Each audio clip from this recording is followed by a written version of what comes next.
Hello my dear, कैसे हैं आप सब। उम्मीद करते हैं आप लोग अच्छे होंगे। तो आज हम देखने वाले हैं एक्टिव ट्रांसपोर्ट ऑफ ड्रग। जो एक्टिव ट्रांसपोर्ट है ड्रग का वो कैसे होता है। ठीक है, जो एक्टिव ट्रांसपोर्ट है इसके लिए एनर्जी की रिक्वायरमेंट होती है। It requires energy. ठीक है, इनहिबिटेड बाय, ये जो एक्टिव ट्रांसपोर्ट है ड्रग का ये इनहिबिट किया जाता है, इनहिबिट हो जाता है किसके द्वारा, मेटाबॉलिक पॉइजन्स के द्वारा। ठीक है, इनहिबिट मतलब रोक दिया जाता है। ठीक है, किसके द्वारा, मेटाबॉलिक पॉइजन्स के द्वारा। जैसे कि कोई भी सब्सटेंस जो कि इनहिबिट करता है सेलुलर रेस्पिरेशन को। सेलुलर रेस्पिरेशन से क्या होता है, एनर्जी यील्डिंग होता है, एनर्जी प्रोड्यूस होता है। और इस एनर्जी प्रोडक्शन को जो केमिकल रोक दे, ठीक है, वो है हमारा मेटाबॉलिक पॉइजन। ठीक है, जैसे कि एग्जांपल में है cyanide, heavy metals, carbon monoxide. ठीक है, तो ये जो है एक्टिव ट्रांसपोर्ट हमारा इनहिबिट होता है, इनहिबिटेड बाय किसके द्वारा, मेटाबॉलिक पॉइजन के द्वारा। और मेटाबॉलिक पॉइजन क्या होता है, cyanide, heavy metals, carbon monoxide, ये सब जो कि सेलुलर रेस्पिरेशन को इनहिबिट करता है, रोकता है। ठीक है, it transports, who transports, active transport. ठीक है, it transport the solute against electrochemical gradient. ये जो एक्टिव ट्रांसपोर्ट है ये ट्रांसपोर्ट करता है, किसको ट्रांसपोर्ट करता है, सॉल्यूट को ट्रांसपोर्ट करता है। जो भी हमारा ड्रग मॉलिक्यूल है उसको ट्रांसपोर्ट करता है किसके अगेंस्ट में, इलेक्ट्रोकेमिकल ग्रेडियंट के अगेंस्ट में। अगेंस्ट में करता है, विरोध में करता है, उसके फ्लो में नहीं करता है। अगर इलेक्ट्रोकेमिकल ग्रेडियंट के फ्लो में करे तो हाई कंसंट्रेशन से लो कंसंट्रेशन में ट्रांसपोर्ट होगा।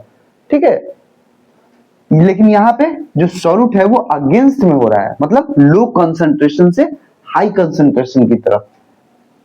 ठीक है, नीचे से सीढ़ी ऊपर चढ़ा जा रहा है, तभी तो एनर्जी का रिक्वायरमेंट है। ठीक है, अगेंस्ट द इलेक्ट्रोकेमिकल ग्रेडियंट। तो यहाँ पे इलेक्ट्रोकेमिकल ग्रेडियंट है।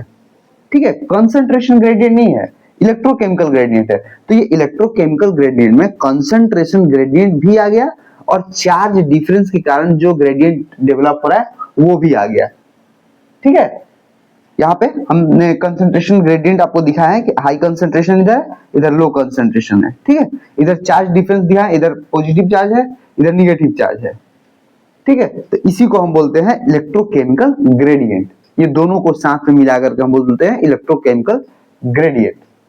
चाहे जो हमारा आयन है या फिर ड्रग है वो लो कंसंट्रेशन से हाई कंसंट्रेशन की तरफ मूव करे या फिर निगेटिव से लो चार्ज से हाई चार्ज की तरफ मूव करे। ठीक है, तो इसको हम बोलते हैं क्या, एक्टिव ट्रांसपोर्ट। ठीक है, drug which utilises this transport, वैसे ड्रग जो कि इस तरह के ट्रांसपोर्ट को यूटिलाइज करते हैं जैसे कि एक्टिव ट्रांसपोर्ट के द्वारा, वैसे ड्रग जो कि ट्रांसपोर्ट होते हैं एक्टिव ट्रांसपोर्ट के द्वारा, जैसे कि लीवोडोपा, मिथाइल डोपा। जो लीवोडोपा है और मिथाइल डोपा है ये एक्टिवली एब्जॉर्ब होते हैं गट से, हमारे जो इंटेस्टाइन है वहां से ये वाला ड्रग जो लीवोडोपा है और मिथाइल डोपा है ये एक्टिवली ट्रांसपोर्ट होता है। ठीक है, बट बॉडी हैज डेवलप्ड, लेकिन यहाँ पे एक इंपॉर्टेंट चीज है जैसे पी ग्लाइकोप्रोटीन। ठीक है, ये जो पी ग्लाइकोप्रोटीन होता है बॉडी हैज डेवलप्ड, जो बॉडी है हमारा वो डेवलप कर लेता है सम रिलेटिवली नॉन सेलेक्टिव ट्रांसपोर्टर, कुछ रिलेटिवली नॉन सेलेक्टिव ट्रांसपोर्टर को, कुछ ऐसे भी ट्रांसपोर्टर को हमारी बॉडी डेवलप कर लेती है जो कि क्या करते हैं, जैसे कि पीजीपी। पीजीपी क्या है, पी ग्लाइकोप्रोटीन, जो कि डील करता है जेनोबायोटिक्स के साथ। जो भी हम एक्स्ट्रा बॉडी में ड्रग ले रहे हैं बाहर से उसके साथ ये डील करता है। और क्या करता है ये पीजीपी, इफ्लक्स कॉज कराता है। इफ्लक्स कॉज कराता है कहां से, ये साइटोप्लाज्म के, सेल के साइटोप्लाज्म से इफ्लक्स करता है। जो भी हमारा ड्रग है, कोई ड्रग हम बाहर से खा लिए तो वो साइटोप्लाज्म में जाएगा सेल के, तो वहां से ये जो पीजीपी है ये वहां से इफ्लक्स कराएगा, वो ड्रग को सेल से या तो एक्सोसाइटेसिस कराएगा, उसको भेजेगा एक्स्ट्रा सेलुलर फ्लूइड में, और नहीं तो फिर सेल ऑर्गेनेल में भेजेगा। ठीक है, कहां से, साइटोप्लाज्म से। कौन कराता है ये, पीजीपी। ठीक है, ये एक ट्रांसपोर्टर है।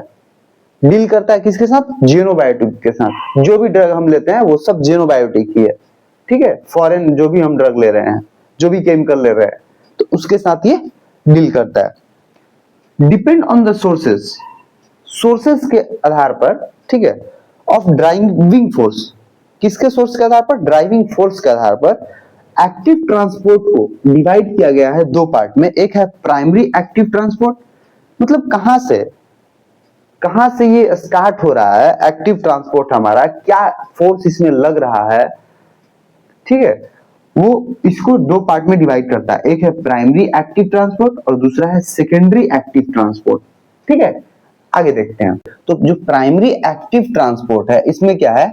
Energy from hydrolysis of ATP. इसको जो एनर्जी मिलता है प्राइमरी एक्टिव ट्रांसपोर्ट को, वो किससे मिलता है? आफ्टर हाइड्रोलिसिस ऑफ, किसके हाइड्रोलिसिस से? एटीपी से, ठीक है, एडिनोसिन ट्राइफॉस्फेट के हाइड्रोलिसिस के बाद इसको एनर्जी जो प्रोड्यूस होता है वो मिलता है इस ट्रांसपोर्ट के लिए, किसके? प्राइमरी एक्टिव ट्रांसपोर्ट के लिए, ठीक है। अब इसमें होता क्या है कि जैसे कि ये ट्रांसपोर्टर है, ठीक है, ये लो से हाई की तरफ ट्रांसपोर्ट करेगा, जिधर लो कंसंट्रेशन है उधर से हाई कंसंट्रेशन की तरफ, ठीक है। इधर से इस ड्रग मॉलिक्यूल को या फिर आयन को ये जो ट्रांसपोर्टर है हमारा ये ले लिया, ठीक है, और इसको एनर्जी कैसे मिल रहा है? एडीपी से, एडीपी के हाइड्रोलिसिस से, ठीक है। एडीपी एटीपी में चेंज हो रहा है और इसको एनर्जी मिल रहा है इस ट्रांसपोर्टर को, और ये कैरी कर रहा है, ये ट्रांसपोर्टर, ये जो ट्रांसपोर्टर है ये कैरी कर रहा है इस आयन या फिर ये जो ड्रग है इसको इस साइड से लो से हाई की तरफ, ठीक है। ये जो ट्रांसपोर्टर है ये बिलोंग करता है किस फैमिली से? ये बिलोंग करता है ATP binding cassette, ATP binding cassette के ट्रांसपोर्टर के फैमिली से ये बिलोंग करता है, ये जो ट्रांसपोर्टर है, ठीक है, जिसको हम लोग बोलते हैं ABC transporter. They mediate only efflux of, अब ये जो ट्रांसपोर्टर है, ये ट्रांसपोर्टर ये मेडिएट करता है, क्या करता है? ये इफ्लक्स करता है, किसके? सॉल्यूट को इफ्लक्स करता है। कहां से? जैसा कि हम पहले बताए हैं कि साइटोप्लाज्म से इफ्लक्स करता है, मतलब बाहर की तरफ ढकेलता है, बाहर की तरफ ले जाता है। कहां से? साइटोप्लाज्म से। Either to the extracellular, या तो एक्स्ट्रा सेलुलर फ्लूइड में ले जाएगा साइटोप्लाज्म से, और नहीं तो फिर इंट्रासेलुलर ही किसी दूसरे ऑर्गेनिल में वो ट्रांसफर कर देगा, ठीक है। अब जैसे ये सेल हो गया, ये सेल हो गया, ठीक है। अब यहाँ पे ये साइटोप्लाज्म में ऐसे ड्रग है ये, ठीक है, और यहाँ पे ये ट्रांसपोर्टर है, ठीक है। तो अब ये करेगा क्या कि या तो इस सेल के ये साइटोप्लाज्म से डायरेक्ट बाहर कर देगा, या फिर इसी में जो ऑर्गेनिल होगा, जैसे माइटोकॉन्ड्रिया हो गया या फिर गोल्गी अपरेटस हो गया या फिर इंडोप्लाज्मिक रेटिकुलम हो गया, तो उसमें ये ट्रांसपोर्ट कर देगा, ठीक है, ये ड्रग या फिर जो भी आयन मॉलिक्यूल है जिसको ट्रांसफर करना है, ठीक। एग्जांपल में इसमें है पी ग्लाइकोप्रोटीन, जो कि प्राइमरी एक्टिव ट्रांसपोर्टर का एग्जांपल है, और ये होता कहां पे है? ये इंटेस्टाइनल म्यूकोसा में होता है। इंटेस्टाइनल म्यूकोसा कहां पे होता है? जैसे कि इंटेस्टाइन हो गया, तो ये जो अंदर का ये लेयर है इसको बोलते हैं इंटेस्टाइनल म्यूकोसा। ये यहाँ पर होता है, रीनल ट्यूब्यूल्स में होता है, जो हमारे किडनी में होते हैं ट्यूब्यूल्स, वहां पे बाइल कैनलिकुली में होता है, ठीक है, जो हमारे बाइल डक्ट होते हैं वहां पे होता है, गॉल ब्लैडर में, कोरोइडल एपिथेलियम में होता है, ठीक है, around brain capillary, testicular and placental microvessels, यहाँ पे ये ब्रेन कैपिलरी में, टेस्टिस वगैरह में, प्लासेंटा में ये होता है। जो कि अब यहाँ पे ये करता क्या है? ये पंप आउट करता है। पंप आउट मतलब बाहर की तरफ ये पंप करता है, अंदर की तरफ नहीं, इफ्लक्स करता है, ठीक है। अंदर एब्जॉर्प्शन को होने नहीं देता है, क्योंकि ये पंप आउट कर रहा है, ये होने ही नहीं देगा। जब पंप इन होगा तब तो बाहर से अंदर की तरफ जाएगा जो भी हमारा ड्रग है या फिर आयन है, लेकिन ये करेगा क्या? ये पंप आउट करेगा अंदर से बाहर की तरफ, तो ये एब्जॉर्प्शन होने ही नहीं देगा, ठीक है। मेनी ड्रग मेटाबोलाइट्स दस लिमिट, सो इसके कारण से क्या होता है? ये लिमिट कर देता है किसके? ये ड्रग के एब्जॉर्प्शन को, कहां पे? इंटेस्टाइन में। और किसको ये लिमिट कर देता है? पेनिट्रेशन को लिमिट कर देता है, कहां पे? ब्रेन में। और टेस्टिस में और फीटल टिश्यू में ये पेनिट्रेट होने से रोक देता है, क्योंकि ये पंप आउट कर रहा है, ठीक। एज वेल एज प्रोमोट, और ये क्या करता है, ये प्रोमोट करता है, ठीक है। पंप जब आउट कर रहा है, ये एब्जॉर्प्शन होने ही नहीं दे रहा है, तो ये जाहिर सी बात है कि ये प्रोमोट करेगा, किसको प्रोमोट करेगा, बाइलरी एंड रीनल एलिमिनेशन। जो भी ड्रग है हमारा बाइल के थ्रू या फिर किडनी के थ्रू एलिमिनेट हो जाए आराम से, इसको ये प्रोमोट करता है, ठीक है। आगे देखते हैं सेकेंडरी एक्टिव ट्रांसपोर्ट। क्या है सेकेंडरी एक्टिव ट्रांसपोर्ट? इसमें क्या होता है, the energy to pump one solute, एक सॉल्यूट को पंप करने के लिए, एक सॉल्यूट को ट्रांसपोर्ट करने के लिए जो एनर्जी लगता है, ठीक है, वो कहां से आता है, डाउनहिल मूवमेंट से आता है। किसके डाउनहिल मूवमेंट से आता है,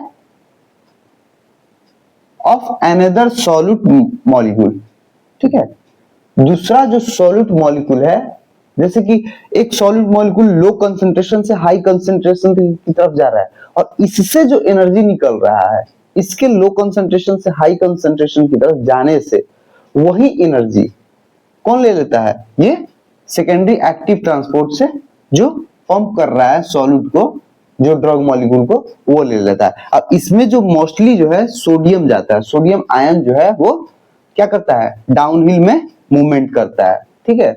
जैसे कि यहाँ पर हम देख पा रहे हैं सिम्पोर्ट में, ये जो ए मॉलिक्यूल है, ए मॉलिक्यूल ये ट्रांसपोर्टर के साथ मिलकर के लो कंसंट्रेशन से हाई कंसंट्रेशन की तरफ मूव कर गया, ठीक है। अब इससे जो एनर्जी रिलीज हुआ है, ये हेल्प करेगा इस बी को ट्रांसपोर्ट करने में, इस ट्रांसपोर्टर के थ्रू लो से हाई कंसंट्रेशन की तरफ, ठीक है। The energy to pump one solute is derived from the downhill movement of another solute, ठीक है। इसमें दो टाइप है, एक है सिम्पोर्ट और दूसरा है एंटीपोर्ट, ठीक है। अब सिम्पोर्ट में क्या होता है, किसका टाइप है ये symport antiport, secondary active transport का, ठीक है। तो सिम्पोर्ट में क्या होता है, the carrier moves the substrate A, जो कैरियर है, जो ट्रांसपोर्टर है, वो मूव करता है, लेकर के ट्रांसपोर्ट होता है सबस्ट्रेट ए को against its concentration gradient, low से हाई की तरफ, ठीक है, against its concentration gradient by utilising energy from downhill movement of another substrate B, ठीक है। ये जो कैरियर है, ये जो कैरियर है, ठीक है, सबस्ट्रेट ए को लेकर के, सबस्ट्रेट ए को लेकर के लो कंसंट्रेशन से हाई कंसंट्रेशन की तरफ जा रहा है, ठीक है। और उसको एनर्जी कहां से मिल रहा है, जो उसको एनर्जी इससे मिल रहा है, जो बी सबस्ट्रेट है, जब वो जा रहा है लो से हाई की तरफ, उससे जो एनर्जी रिलीज हो रहा है वो ये ए को ट्रांसपोर्ट करने में हेल्प कर रहा है, ठीक है। The carrier moves the substrate A, जो सबस्ट्रेट ए है वो कंसंट्रेशन ग्रेडियंट के अगेंस्ट में मूव कर रहा है, कहां से एनर्जी लेकर के, by utilising energy from downhill movement of another substrate B in the same direction, एक ही डायरेक्शन में। यहाँ पे देख पा रहे हैं आप, एक ही डायरेक्शन में, बी भी इधर ही जा रहा है, ए भी इधर ही जा रहा है। तो ये जो ए का मूवमेंट है, इस साइड से इस साइड लो से हाई की तरफ, इसको एनर्जी कहां से मिल रहा है, जब बी मूव कर रहा है लो से हाई की तरफ, ठीक है। तो दोनों जो सबस्ट्रेट है, सबस्ट्रेट और ड्रग जो है, दोनों एक ही डायरेक्शन में मूव कर रहा है, इसी को बोलते हैं एक साथ मूव कर रहा है, ठीक है। एक के जाने से दूसरे को एनर्जी मिल रहा है ट्रांसपोर्ट होने में, इसको हम बोलते हैं सिम्पोर्ट। क्या बोलते हैं, सिम्पोर्ट, ठीक है। ये जो एंटीपोर्ट, ठीक है, एंटीपोर्ट में क्या है, वो मूव कर रहा है substrate A against the it's concentration gradient. ये जो सबस्ट्रेट ए है, ठीक, कैरियर जो है क्या कर रहा है, इस सबस्ट्रेट ए को लो कंसंट्रेशन से हाई कंसंट्रेशन की तरफ ट्रांसपोर्ट कर रहा है। और इसको एनर्जी कहां से मिल रहा है, इसको एनर्जी तब मिल रहा है जब बी सबस्ट्रेट जो है, बी सबस्ट्रेट जब हाई कंसंट्रेशन से लो कंसंट्रेशन की तरफ आ रहा है अपोजिट डायरेक्शन में, अपोजिट डायरेक्शन में, ठीक है। बी जो सबस्ट्रेट है उसके लिए इधर है हाई कंसंट्रेशन, इधर है, और इधर है लो कंसंट्रेशन, लेकिन जो ड्रग मॉलिक्यूल है, जो हमारा ए सबस्ट्रेट है, उसके लिए इधर है लो कंसंट्रेशन और इधर है हाई कंसंट्रेशन। तो इस केस में इस बी के हाई कंसंट्रेशन से लो कंसंट्रेशन में मूव करने से जो एनर्जी प्राप्त हो रहा है, जो एनर्जी मिल रहा है, वो यूटिलाइज कर रहा है ये एक्टिव ट्रांसपोर्ट में, किसके, सबस्ट्रेट ए के लो कंसंट्रेशन से हाई कंसंट्रेशन की तरफ जाने के लिए। तो इसको हम बोलेंगे एंटीपोड। आगे बात समझ में, the carrier moves the substrate A against its concentration gradient and is energized by downhill movement of another substrate B in the opposite direction। ठीक है, और इसका एग्जांपल है sodium glucose transporter SGLT1 SGLT2। ठीक है, अब SGLT1 क्या करता है, ये एब्जॉर्ब करता है ग्लूकोज को फ्रॉम द डाइट। जो SGLT1 ट्रांसपोर्टर है, जो हम डाइट में ग्लूकोज लेते हैं, उसको ये एब्जॉर्ब करता है और ट्रांसपोर्ट करता है इंटेस्टाइन में। ठीक है, और SGLT2 जो होता है वो रीएब्जॉर्ब करता है, reabsorption of glucose and sodium. जो भी सोडियम और जो ग्लूकोज है उसका रीएब्जॉर्प्शन करता है, कहां पे, रीनल ट्यूबुल्स में। ठीक है, जो हमारे किडनी में रीएब्जॉर्प्शन होता है, ठीक है, शुगर का और सोडियम का, वहां पे ये हेल्प करता है SGLT2। ठीक है, तो ये था हम लोग का एक्टिव ट्रांसपोर्ट का क्लास। तो आप लोगों को कैसा लगा, आप अपना फीडबैक कमेंट बॉक्स में जरूर दीजिएगा। ठीक है, तो नेक्स्ट क्लास में हम लोग देखते हैं वेसिकुलर ट्रांसपोर्ट। ठीक है, थैंक यू।